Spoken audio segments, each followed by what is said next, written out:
오늘의 말씀은 다니엘서 4장 19절에서 37절까지의 말씀입니다. 벨드사살이라 이름한 다니엘이 한동안 놀라며 마음으로 번민하는지라 왕이 그에게 말하여 이르기를 벨드사살아 너는 이 꿈과 그 해석으로 말미암아 번민할 것이 아니니라.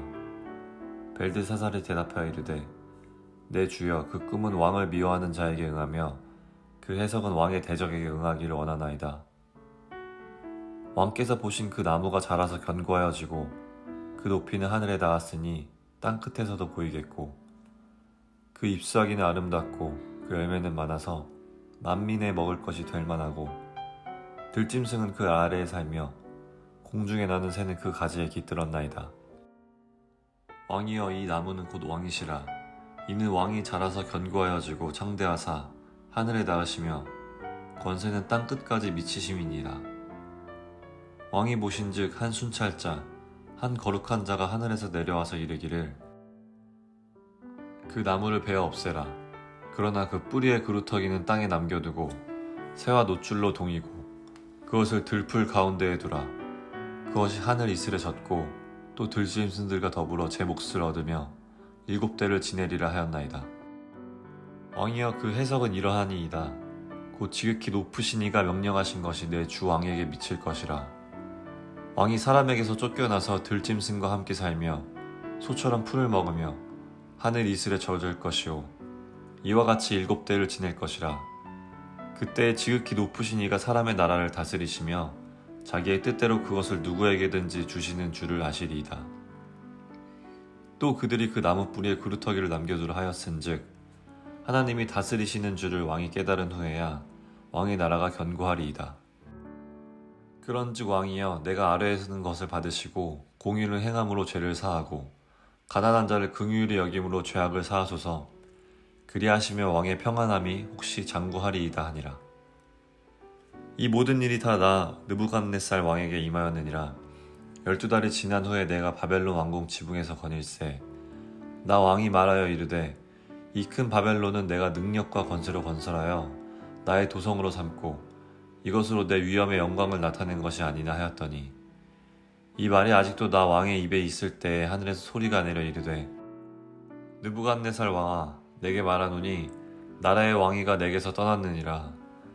내가 사람에게서 쫓겨나서 들짐승과 함께 살면서 소처럼 풀을 먹을 것이요 이와 같이 7대를 지내서 지극히 높으신 이가 사람의 나라를 다스리시며 자기의 뜻대로 그것을 누구에게든지 주시는 줄을 알기까지 이르리라 하더라. 바로 그때에 이 일이 나 느부갓네살에게 응함으로 내가 사람에게 쫓겨나서 소처럼 풀을 먹으며 몸이 하늘 이슬에 젖고 머리털이 독수리털과 같이 자랐고 손톱은 새 발톱과 같이 되었더라. 그 기한이 참에 나 느부갓네살이 하늘을 우러보았더니 내 총명이 다시 내게로 돌아온지라. 이에 내가 지극히 높으신 이에게 감사하며 영생하시는 이를 찬양하고 경배하나니 그 권세는 영원한 권세요 그 나라는 대대에 이르리로다. 땅의 모든 사람들은 없는 것 같이 여기시며 하늘의 군대에게든지 땅의 사람에게든지 그는 자기 뜻대로 행하시나니 그의 손을 금하든지 혹시 이르기를 내가 무엇을 하느냐고 할 자가 아무도 없도다. 그때에 내 총명이 내게로 돌아왔고 또 내 나라의 영광에 대하여도 내 위엄과 강명이 내게로 돌아왔고 또 나의 모사들과 관원들이 내게 찾아오니 내가 내 나라에서 다시 세움을 받고 또 지극한 위세가 내게 더하였느니라. 그러므로 지금 나 느부갓네살은 하늘의 왕을 찬양하여 칭송하며 경배하노니 그의 일이 다 진실하고 그의 행하심이 의로우심으로 교만하게 행하는 자를 그가 능히 낮추심이라. 네, 오늘 우리가 함께 나눌 말씀은 다니엘 4장 19절부터 37절까지의 말씀입니다.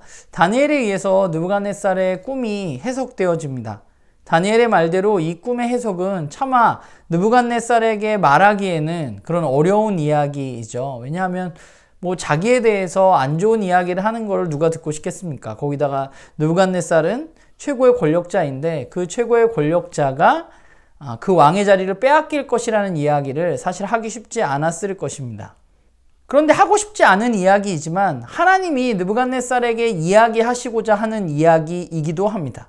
그러면 왜 하나님은 다니엘을 통해서 이 이야기를 느부갓네살에게 하고 계신 것인가? 그것은 느부갓네살의 교만을 꺾으시고 오늘 본문에 여러 차례 반복되어져 있지만 하나님이 이 세상의 통치자라는 사실을 드러내기 위해서입니다. 오늘 다니엘서 4장이 강조하고 있는 이야기가 바로 하나님께서는 진정한 통치자이시다. 하나님은 이 세상, 사람의 나라까지도 통치하시는 분이시다. 라는 사실을 이야기하고 싶은 것입니다. 하나님이 느부갓네살에게 원하는 것이 있습니다. 하나님이 세상의 통치자들에게 원하시는 것. 그것은 교만이 아니라 하나님의 주권을 인정하고 하나님이 이 세상을 다스리시는 방법으로 권력자가 이 세상을 다스리기를 원하시는 것이죠. 그러니까 이 꿈은 일종의 경고와 같은 것입니다. 다니엘의 이야기를 오늘 살펴보면 사실 이 꿈이 실제 일어나는 것을 막을 수 있는 여지가 분명히 있었습니다. 어떻게 막을 수 있느냐? 다니엘이 이야기하는 것처럼 공의를 행하고 가난한 자를 긍휼하게 여기는 것, 그것이 바로 이 꿈이 실제로 일어나지 않게 할 수 있는 방법이었습니다.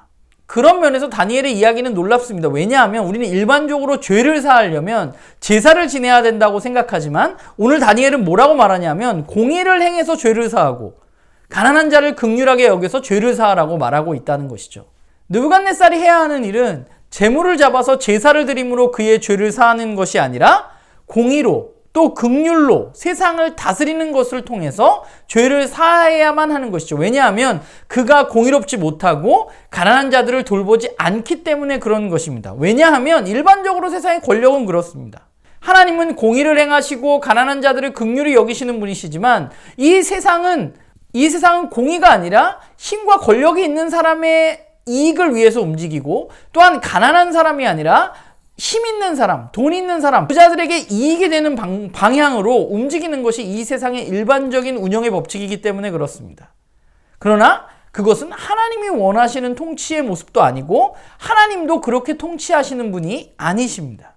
그러니까 오늘 이 공의를 행하고 가난한 자를 긍휼히 여기라는 이 다니엘의 요구는 오늘 우리가 생각했을 때는 그렇지 그렇게 해야지 라고 생각하지만 사실은 제국과는 맞지 않는 통치의 원리인 것이죠.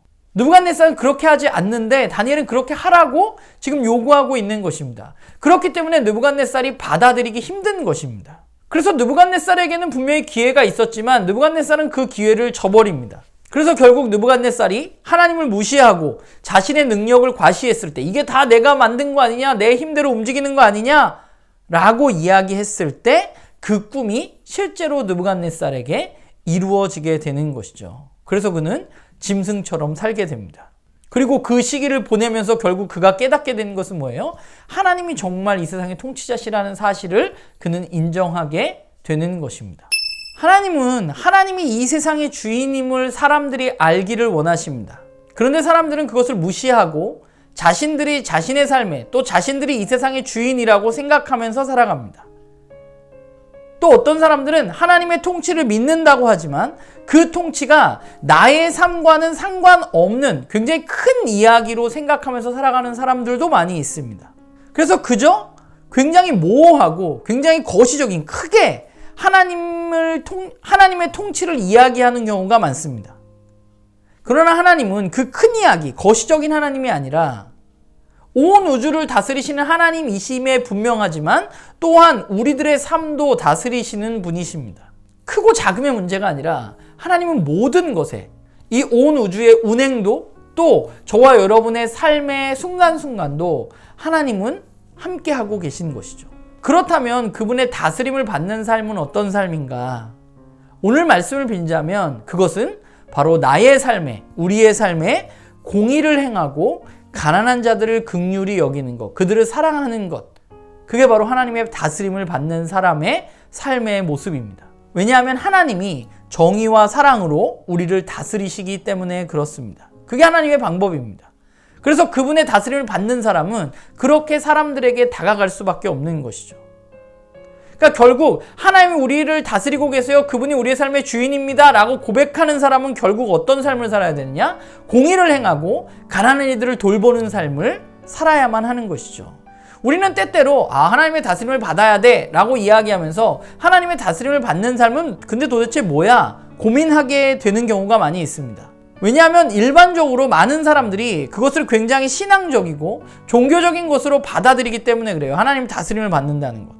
그러나 하나님의 다스림을 받는다는 것은 우리의 삶에서 우리가 사랑과 정의를 행하는 삶을 살아가는 것입니다. 그렇게 생각할지 모르겠어요. 난 뭐 누구를 다스리는 그런 사람이 아닌데 라고 생각할 수 있습니다. 그러나 우리 모두는 누군가에게 영향을 미치는 사람들이죠.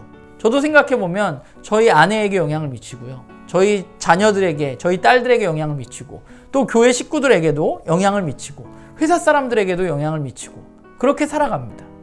다스림이라는 것은 누군가를 강압해서 다스리는 것이 아니라 이렇게 내가 영향을 미치는 모든 사람들에게 내가 공의를 행하고 사랑을 베푸는 것, 그 삶을 살아가는 것입니다. 바라기는 저도 그렇고 여러분들도 그렇고 여러분의 삶 가운데 정말 하나님의 다스림을 받아들인 삶을 우리가 살아가기를 바랍니다. 하나님이 주인 되심 우리가 인정한다면 우리는 우리의 삶 가운데 공의와 사랑으로 매일매일의 순간을 살아가는 우리 모두가 되기를 소망합니다.